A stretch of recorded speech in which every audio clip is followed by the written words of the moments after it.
Mod ni dia akan keluarkan wap nampak tu. Kita nak unboxing satu handheld garment steamer ni guys. Dia menggunakan teknologi LED touchscreen So untuk akak-akak ke abang yang pergi travel ke outstation kan, boleh bawa iron steamer ni. Sebab apa? Sizing dia compact. Wire dia jenis macam ni, menggunakan soket 3 pin. Dia ada fuse kat sini.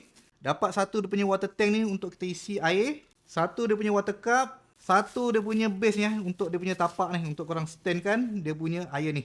So ni dia punya air nampak tu. Memang cantik guys. Untuk dia punya air ni kita boleh isikan dekat dia punya water tank ni. Lepas tu kita boleh masukkan dia dekat dia punya belakang ni Masukkan, tolak, dia akan lock guys. Belakang dia jenis transparent ni, kita boleh monitor dia punya kuantiti air dia. Sini ada button touchscreen kita tekan dia akan tukar mod. Mod ni dia akan keluarkan wap nampak tu. Dia ada macam-macam mod, kita boleh tukar mod lain. Ini dia sedikit slow. Ni yang paling kuat nampak tu. Memang terbaik guys. So untuk baju Melayu aku ni kita just halakan macam ni, lalukan saja. Yang berkedut terus automatik akan menjadi rata guys.